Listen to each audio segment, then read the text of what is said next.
Oh, hello, ladies and gentlemen. Yesterday, for once, I decided to do a solo session and didn't record my programming. It wasn't really a big deal, since I wasn't doing anything particularly new. Instead, I just decided to take the chance to refactor what we did in this performance module, everything here, and I replaced the training loop, especially with this stuff here. So now we have this. I separated out the full module into the types. This you know, we have this here. The play module is quite similar to before. I'm not going to mess around with the play loop too much. The only change, the main change that I did is that the state internal play is now using a stack mutable type instead of a custom type with instead of a reference with a bunch of instead of a record with a bunch of references in it. I had to make this conversion function to go to the opposite side, that goes to in the opposite side, but that's not a big deal. I did something interesting here, and I even left a comment that I need to explain this in the video. And the way it was done previously is that we had is that instead of this option type, we had this play loop call inside of here, similarly to this, and here too. And the reason why I changed this is because previously, if we go into the play loop, we had a let statement. We had it as a let statement, like something like this. And in the generated code, this would create a function. You should, you know that if you're at the least bit familiar with the spiral.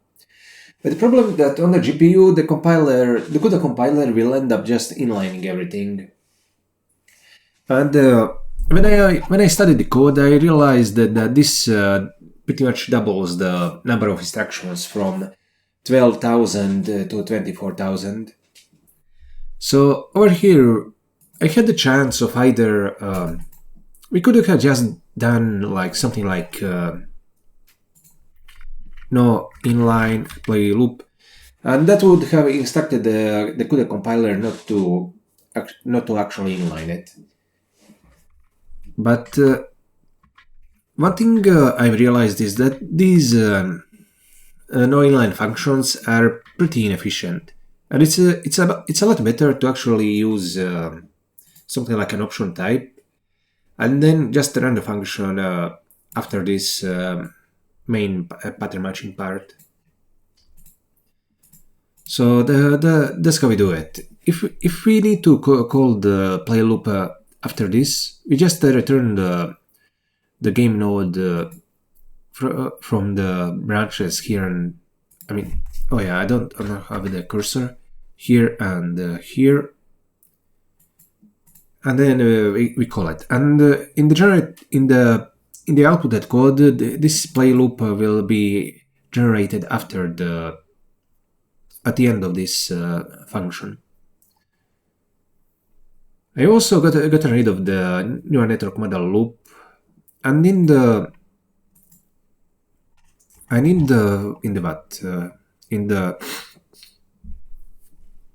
CPR models run function, I've changed it so that we do so that we are sharing the actions. Actually, no, I am wrong. I'm literally just sharing the action here and here for the random player. And this is a lot easier to do than that neural network model loop that we had previously. I originally intended to use the neural network model loop for training, but I realized that it wouldn't have worked I mean, actually, we could have made it work, but there's no point. And for the play loop, it's actually more important that the code is simple than that it is efficient. So I've with this refactor, I simplified the code base a little. Previously, we had like a share variable here, and we were incrementing it, and we had another loop that was calling the that that was calling this play loop, and it was very annoying. It was a pretty convoluted code, even in my opinion. And now that I had a chance to refactor everything, I did so. I also did a little change in the train module. Oh, where is it? Yeah, here. Oh yeah, previously we had that. Let me show you for comparison. Yeah, previously we had this snowy line train, and we had a join point on it, so it was a let statement. And I did some testing. Where did it close the train? Let's go here. And I did some testing, and I realized that instead of using an inline function, using a loop like this is a lot more efficient. So it ends up using like 10 registers less or something like that compared to the no inline loop, to a no inline function. So I just decided to put it in a loop like this, and the problem is solved. I mean, like this. I was putting at the wrong loop.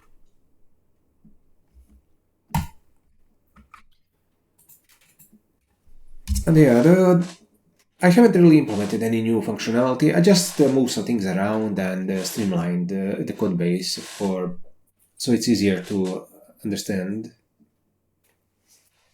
I optimized the code base for readability, not performance.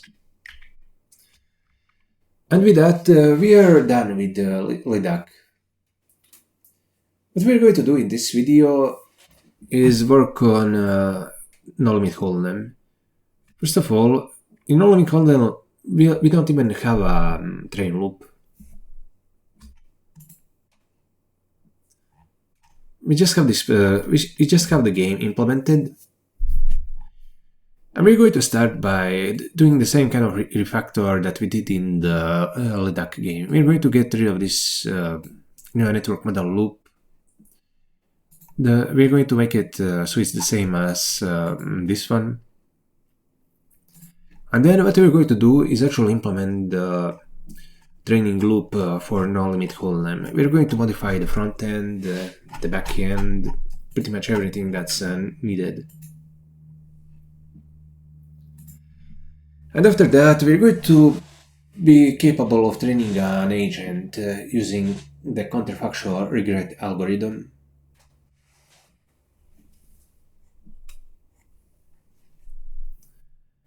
So I think we'll get started with that. For the rest of the video, I'm going to go into time-lapse mode. I only popped in right now so I could explain what we're going to do and what I did in the previous programming sessions that you weren't here with. My hands still hurt, so if I was in good health, I would have just written everything in this text box and wouldn't bother to explain using my voice. But I wanted to save my typing for what really matters. So let's get started. This video shouldn't be too hard because all the hard stuff we've already done in the Leduc videos. So in NL Limit Holdem, we just have to basically pretty much copy paste what we did in the Leduc parts, and we'll get to our goal. After that, we're going to move on to doing neural network model training using the evolutionary algorithm we talked about like 40 videos back, maybe like nearly 50 videos back. And after that, we're going to implement subgame solving. The evolution training and the neural network model should be easy. The subgame solving will be hard, but after that, we'll be pretty much done. We'll be able to actually think about how we want to do poker botting. But the looks of things, I obtained an issue on the Catalyst repo, and it doesn't really seem like it's going to go anywhere. So yeah, regarding spinning up the matrix multiplication kernel, our main plan is still to get our hands on the next generation Nvidia cards and implement the matrix multiply using the asynchronous work grouping instructions. The next generation Nvidia cards have asynchronous memory loads and asynchronous matrix multiplications. So I think I'm just speculating here, but I think Nvidia implemented those because it's actually very hard to implement a performant matrix multiplication for the Nvidia GPUs. It simply is. It's not too hard to implement the matrix multiply once you have all the abstractions in place. It took us 2 months, but we get there. We got there. But after that, it's actually very difficult to narrow the gap in performance between what we have and the Catalyst. I've reached the limit of my understanding very quickly, and I'm honestly not really that interested in doing a deep dive into Catalyst in order to figure out what's really wrong. It's fine to just leave it like this and then do it the easy way once better cards come out. It's amazing what a huge hassle these matrix multiplies are. I really hope that Nvidia does a better job for the next generation cards. And I do hope they'll have enough shared memory so that we'll be able to load large tiles they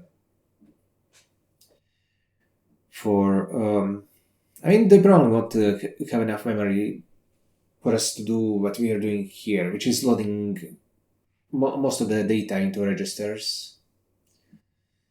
So I guess we'll have to load it ourselves into registers instead of using shared memory.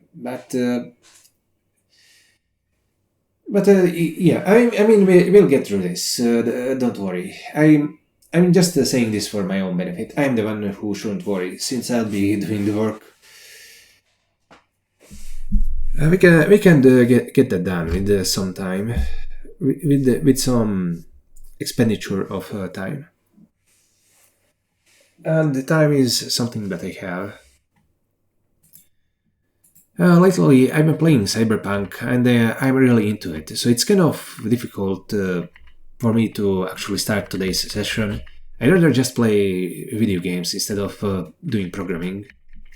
I've been into programming for a bit now after finishing playing Reverse Collapse and XCOM, and now I'm getting back into gaming again. It's a problem. But I'm not really fit for work right now. I'm just waiting so I can get go to the doctor for those what do you call it shockwave treatments or whatever. And in Croatia, the healthcare system is incredibly slow. Like the appointments are separated like a few months. A few weeks from one another. So most of the time, I'm just doing waiting while my hands hurt instead of getting proper health care. It's a huge mess. The doctors might care about your health, but they don't care about your time at all.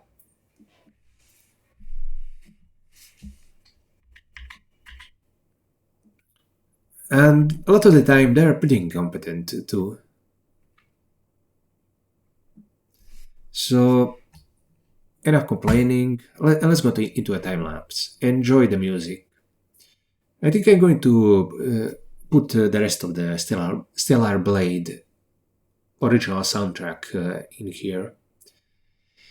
I mean, I could also put the Cyberpunk soundtrack, but it's very fun when you are listening to it inside the game. But in a video like this, it would be like somebody farting into your ear for like 2 hours straight. The music is objectively shit. It just fits the tone of the game very well. See you.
Okay, we're done with the performance analysis, and I feel just like doing a little bit of talking maybe.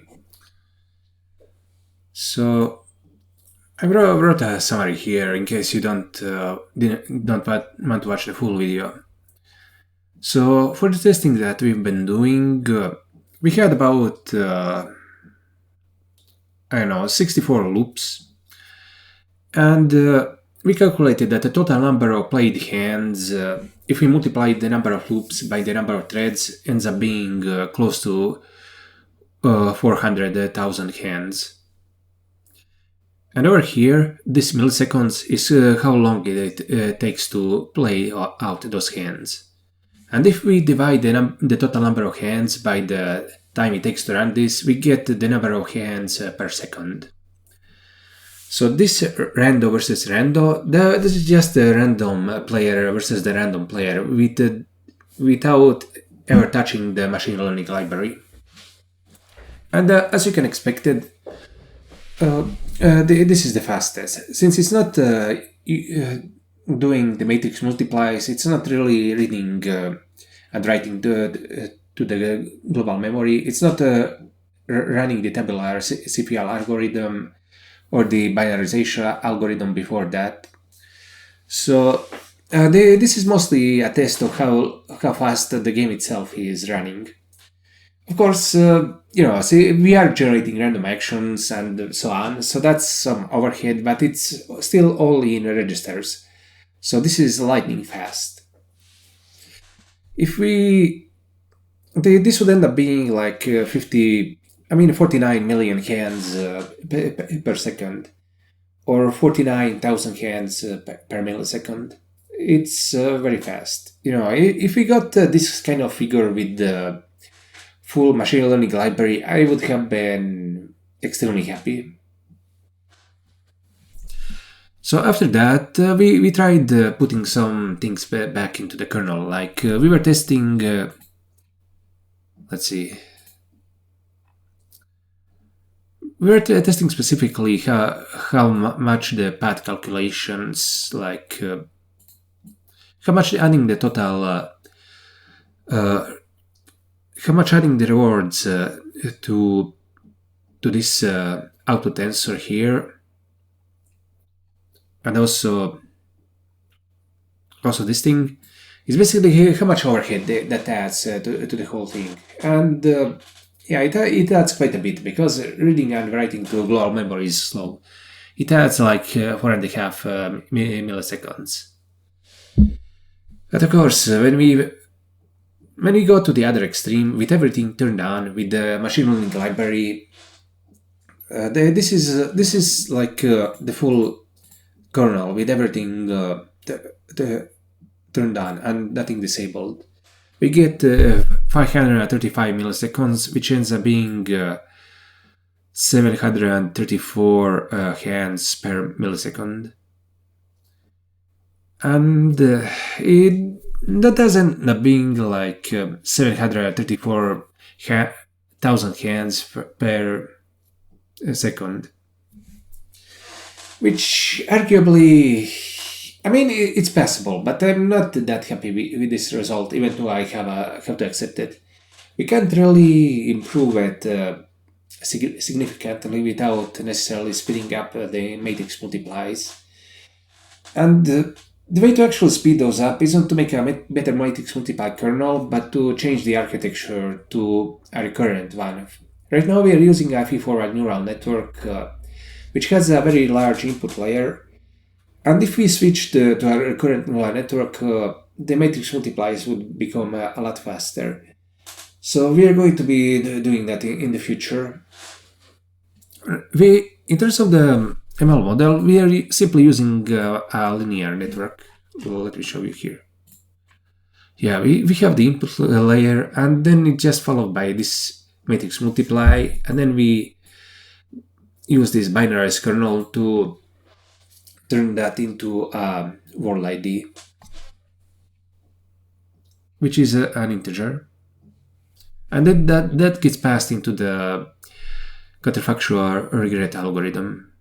So the whole neural network is basically acting as a hashing function.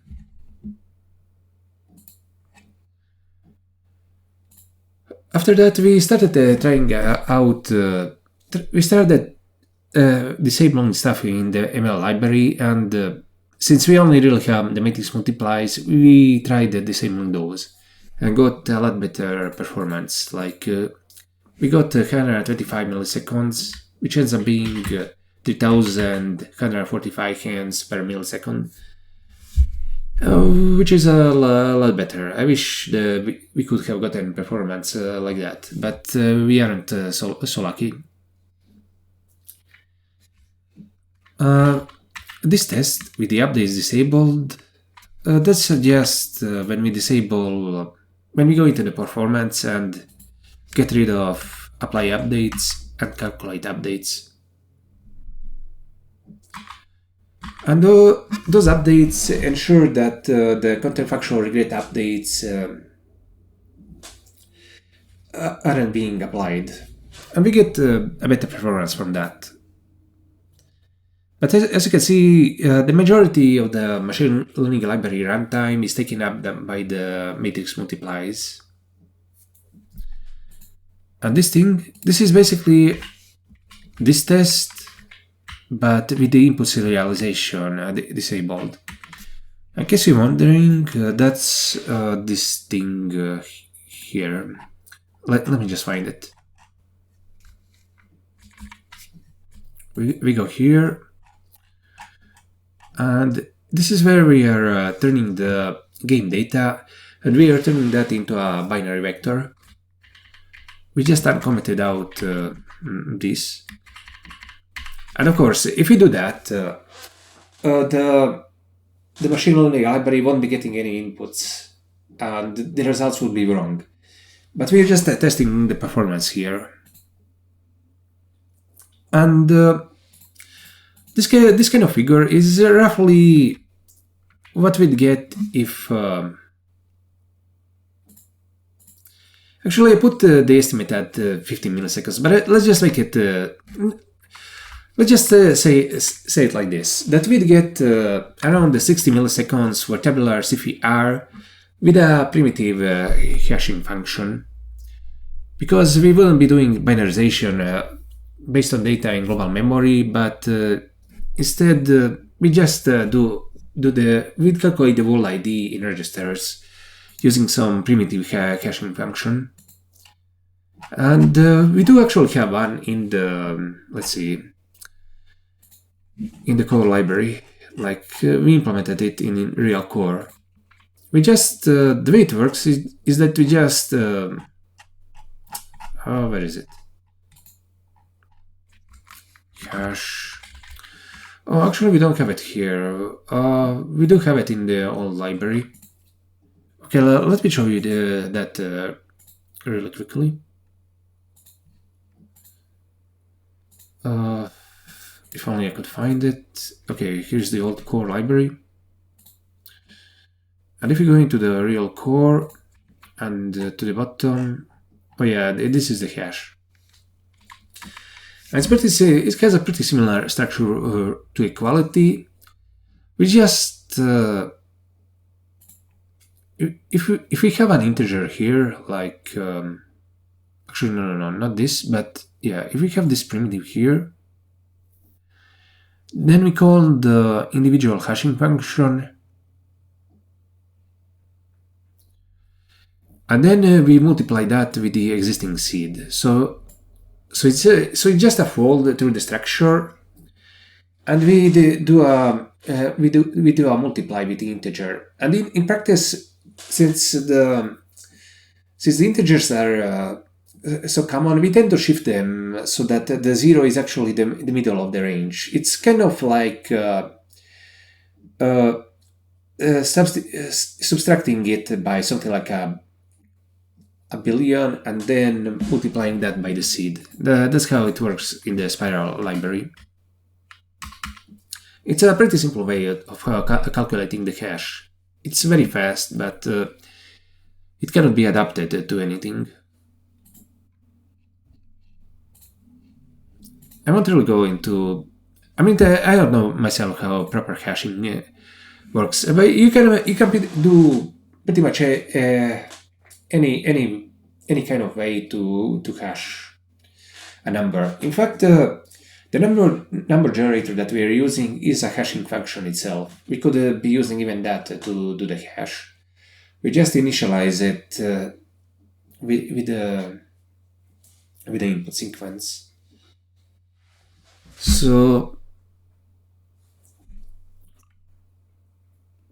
So yeah, if we were just using a primitive hashing function, the tabular CPR would end up being like 60 milliseconds. And this is, I tend to mean this not as a practical example, but as a lower bound on how fast we could get if the hardware was insanely efficient in a way that couldn't possibly be done on the current GPU. That was my experience back in 2018. I have a tabular CPR implementation, and then I'd put in a linear model, and I get like 10x or 100x worse. It would take like 100 times more to run. I actually cannot even remember whether it was 10 times or 100 times slower. But on the plus side, it would be a lot faster to train. So it would be about the same as for regular tabular CPR.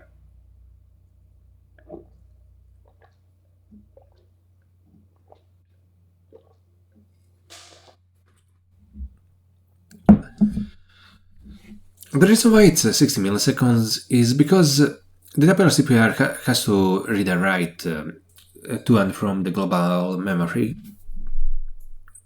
which is a lot slower than what we'd get if we ran everything in registers and shared memory, like in the Rando versus Rando example. Yeah, as I mentioned, we were testing computer versus Rando and Rando versus the computer for the full ML library for this thing here. We got a little bit better performance by replacing the unaligned barriers with the aligned ones, but it's in the same ballpark. And if we were testing computer versus computer, like in self-play, it would have these figures. But on the plus side, the player in position 0 and the player in position 1 would both be trained. So we'd roughly get the same training performance as with the computer versus Rando and Rando versus computer, like if we were doing it iteratively like this. So, okay, let's say the performance that we're getting for No Limit Holdem is 400,000 cans. Back in 2021, I did the No Limit Holdem game in Python on the CPU, and I was using PyTorch to test various machine learning neural network models. And it's embarrassing to say this, but I never actually timed the performance. Even so, I kind of guessed that I got like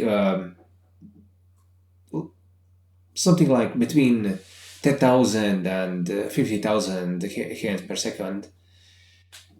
And this could be wrong, and it could be slower, because I wasn't really timing anything, but it wasn't. I would be particularly wrong. So I guess what we have here, it isn't as fast as I had wanted it to be. I really wanted to get like millions of hands per second on this graphics card that I have, which is an RTX 4060. But if I really look inside myself and ask myself whether this performance is good enough, like could we actually use this to train the agent? Yeah, I think this is good enough at least. So we shouldn't give up here, and we should go on to the following steps.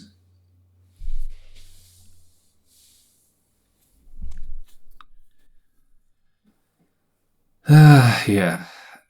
I mean, if I could gotten a few million here per second, that would have really motivated me. But with this performance, I feel like we're just towing the line. It's kind of risky to do what comes next with just this, but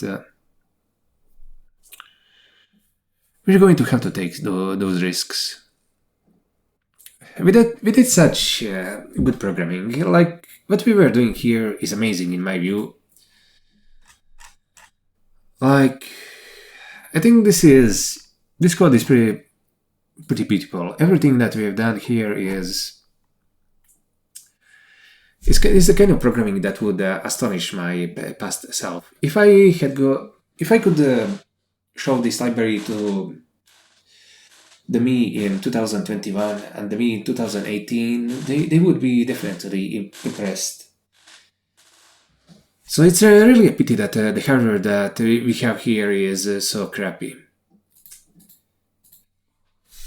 The Nvidia GPUs, and I guess I cannot really shit too much on them. They are decent for this timeline, but I was only expecting that we'd get neuromorphic architectures and in-memory computing by now. I wish that FPGAs that we were trying out at the start of this series had good tooling and availability. I wish, yeah, that we had much better architectures that we could use to pipeline all the inputs through. Instead, I think the GPU is a bit too similar to how the CPU works. So we still have, because we have a lot of instructions that the GPU needs to go through. Like, let me show you. I mean, what I'm going to show you isn't something you need to understand, but just take a look at the source here, and you'll see. Oh, right.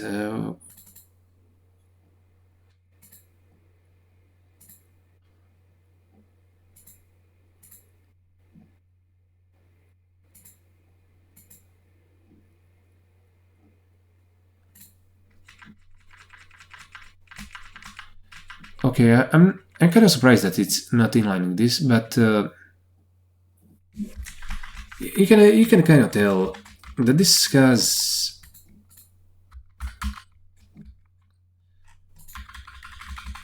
it isn't inlining everything, so I cannot really show you the exact counts. Oh, okay, here you can see it. It's like 36 fucking thousand. It's amazing how long this takes, and this is a lot of instructions to go through. So not only is the reading and writing to and from the global memory that's causing a lot of latency, but all these instructions are a ton to go through. It's probably why the latency is so weird for this program. Back when we were testing Leduc, we got 50 milliseconds for the full ML library. And thinking back on that, I think I actually calculated the number of hands per second that we were getting wrong. I said that we were also getting like I don't know. I think we have. Let me just zoom out. Did I calculate?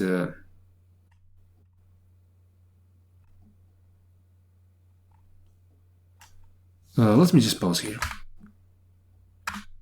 Actually, no. Here it is. I wrote that we are getting around 40,000 cans per second on Leduc, and this is wrong. If we were getting like 50 milliseconds on this kind of testing kernel that we are doing, like for no limit Holdem, then that would be well, like 7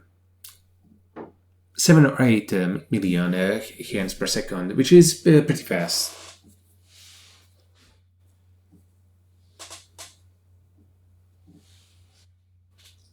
And I just wanted to highlight that mistake that I did. And I don't know. So here is what we're going to do next. What we're going to do next is the cross-setup method training. We're going to actually implement the method that I talked about 50 videos ago. And then we're going to actually use that to tune the neural network model in addition to doing the CFR training at the very top. And because the matrix multipliers get such large inputs in the very first layer, we're going to switch to using recurrent neural network architectures for the sake of efficiency.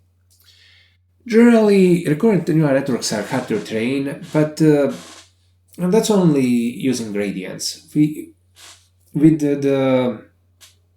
evolutionary algorithms, they should be a lot more stable.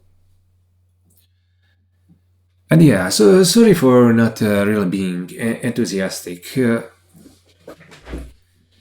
I don't know. I expected really so much more from this, but what I'm getting slammed with is reality.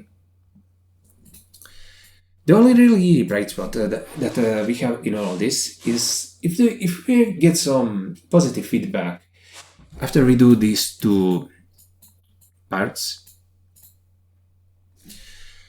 then it will be very easy to scale what we did here in parallel. Right now we have a pretty low-end graphics card, and what we could do, for example, is get a bigger graphics card. And if we had something like RTX 4090, then that would give us 120, I think, streaming multiprocessors per. Or actually, here I wrote that it would have 128. So yeah, if we had a 4090, we'd had a 128 streaming multiprocessors per GPU. And that means that the performance of our kernel, we'd be able to do 5 times more hands for the same unit of time. And on top of that, we could use a multi-GPU setup. And if we got if we run this on 4 GPUs in parallel, that would increase the total number of hands by another 4x. So if we were willing to spend more money, we could very easily get a linear increase in performance, but by about 20 times.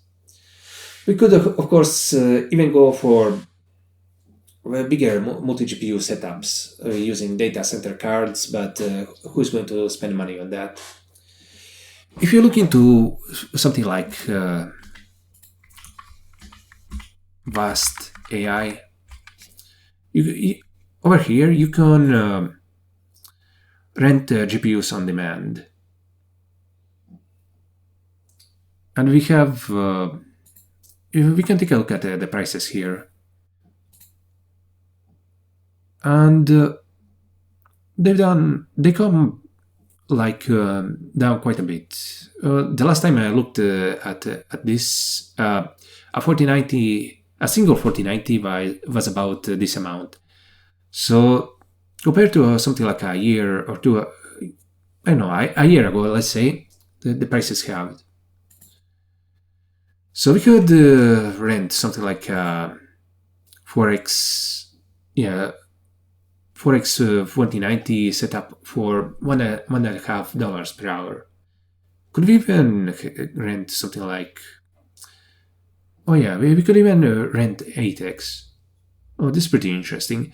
I thought they only had 4 multi GPUs setups, but they seem they have 8 multi GPU setups here.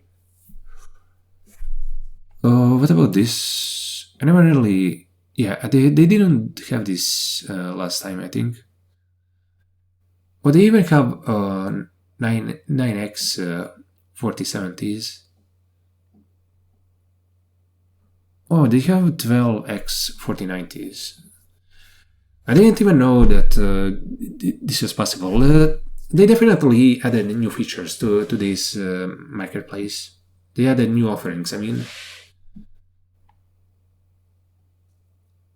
Okay, this is fucking expensive.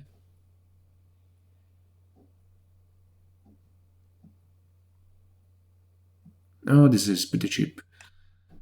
Yeah, so this even has interruptible pricing, which we could also go for. I think that this pricing that we are looking for is, yeah, this is on demand, interruptible.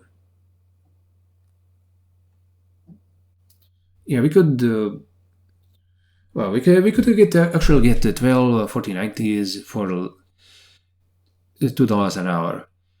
And for the kind of training that we're doing, yeah, we could definitely go for something like this. Okay, this is something that I'm not even considering. If we do this, it's going to be like far off in the future after we do our initial testing. I mean, after we actually get a successful result on what we're doing. So going back to this is all that we need to do in order to get actual proper training. After that, we also talked about sub-game solving, but that's only for actual gameplay against other agents. I mean, against humans, not other agents. We don't need that to actually do the training. But some sub-game solving is basically we just take the current game state. I mean, we throw away the hands, we keep the actions, and we do tabular CPR training to really figure out the best move for the particular game state we are currently in. The way we are doing the training now, we just restart the game every time from scratch. And this is something we'd do if we wanted to get a really superhuman performance against human agents. We can afford to simulate a million or two hands for like a second or two during actual gameplay, while the opponent is waiting. And this could improve the performance significantly. To don't ask me why, since I've never actually tried it. So yeah, I think even though the kind of performance that we're getting here is, yeah, it's not bad, but it's still disappointing to me. Even though the performance is not that great in my view, the fact that we have all this on the GPU means that we could very easily, for example, rent this setup and get like a 60-fold improvement in training time. And that's a huge deal if we wanted to proceed with this. So I'm definitely going to do this project. We're going to do cross-entromy training next. Then we're going to implement the recurrent architectures and as well as the subgame solving. And what I'm going to do after that is document everything that's in the library. And I'm going to write some articles about that. And I'm going to see whether I can use this work that I've done to maybe impress the recruiters at Nvidia, so something like that. I'm going to also check out whether I can get some GPU programming jobs. And if I cannot really get anything good, I guess, the job market for software engineers is still bad, and my resume isn't that good. If I cannot get anything good, I only have the options of picking between the bad jobs, then we are going to be doing actual poker botting in my spare time, which I have way too much of. Yeah, for the past year, no, for the past near decade, since the start of 2015, I've been living my dream, studying programming, improving my skills, working on a language, working on a machine learning library, both in F Sharp and in Spiral. And this is special to me.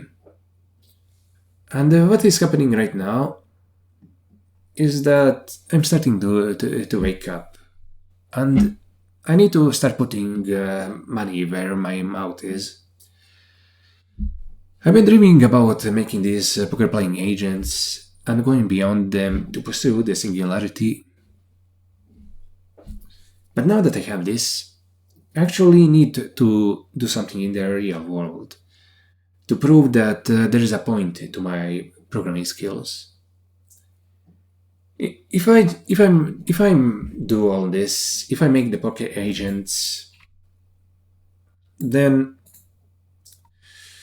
if I don't do anything with them, what was the point of making them to begin with? The risk and the rewards right now, because the hardware isn't that great, the risks compared to rewards, the trade-off isn't very good. If I could get something like a senior developer job at Nvidia, which pay between 200 and $300,000 a year remote, they even get a lot of stack. I mean, it would be very hard to beat that kind of offer using poker botting agents. That's what I honestly think, even though I never tried poker botting.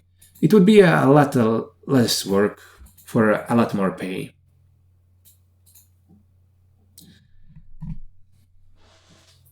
And we aren't getting really any new developments in terms of machine learning algorithms. So, like I thought we would get. So, that's another thing that is demotivating me. We have weak hardware, poor algorithms.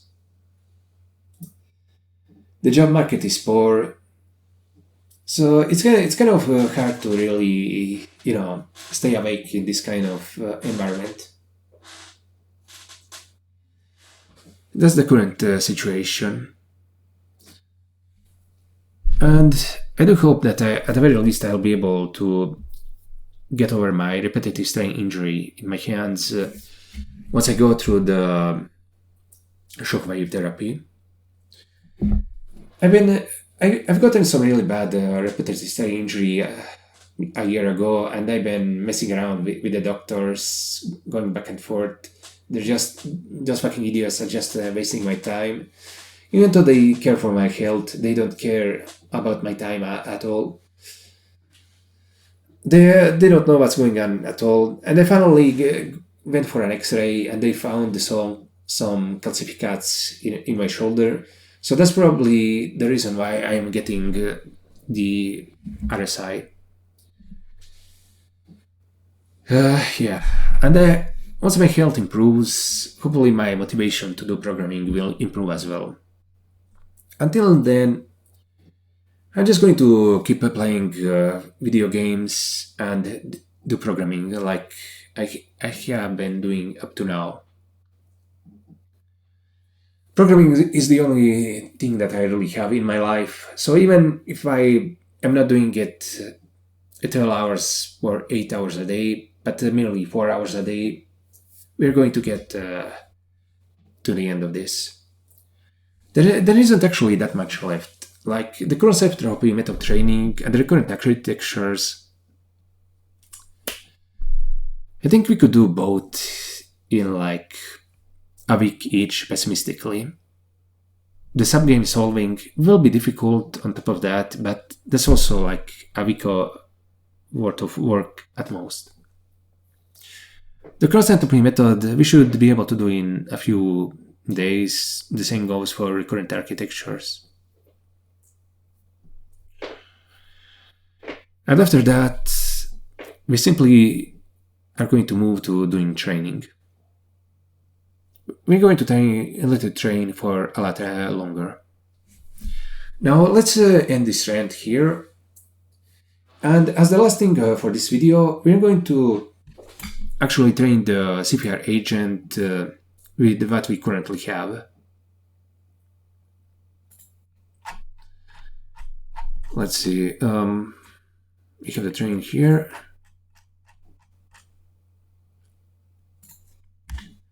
Okay, I'm going to make it 4 times more loops.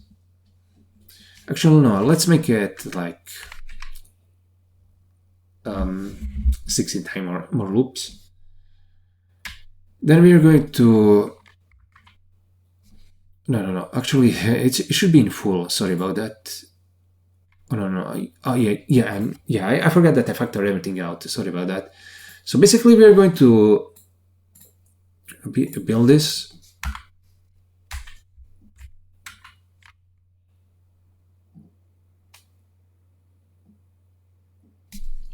I don't even need to go into a time lapse for this. We're just going to pause. And now, instead of training against a random player, we're going to train against the self. Let's see whether this actually compiles. Actually, we won't be able to see when it compiles. So I'm going to pause here, and we are going to wait a few minutes until it finishes training. And then we are going to play against the NL Limit Holdem agent. Be right back. Oh, it finished. It actually didn't take as long as I thought it would. Oh yeah, so yeah, this is not bad. Let's just check the editor console briefly. And over here, it's giving us the averages. And as you can expect, the player that's in the first position has a disadvantage. In poker, in particular, the player who plays the last tends to have an advantage. Now let's start the game. Oh, it's calling. Okay, let's raise. It's re-raising me.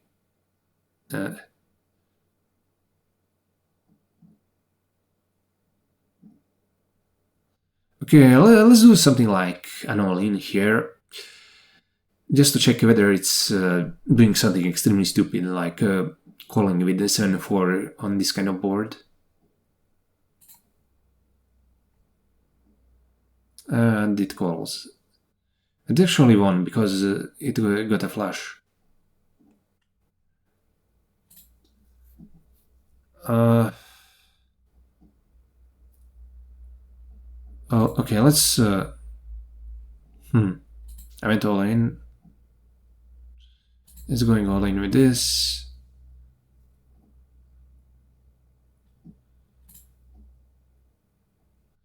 Okay, let's see whether we can make him... yeah. I mean, I think the problem is that it cannot read the table at all. Unlike with something like Leduc.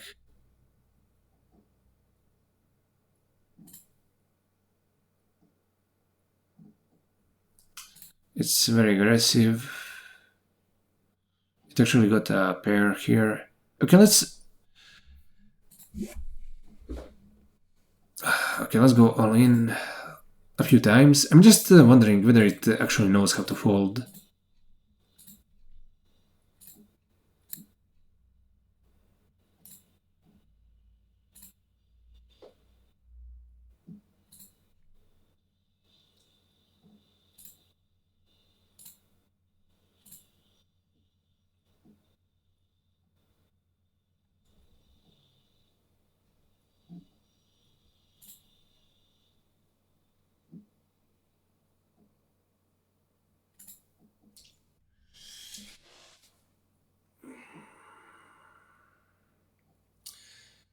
Okay.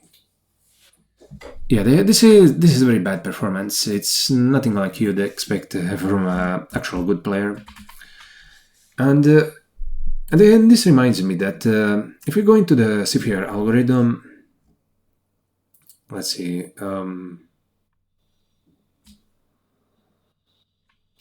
where is it? Like here. When we were getting the actions during training, I think we were using the what is it called? The average policy in order to actually do exploration. But the problem is that we aren't adding any noise to the average policy, so we are actually getting worse performance than we'd get if we were using simply the current policy to do exploration. Okay, so let's work on that next. We'll go into a time lapse here.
만나게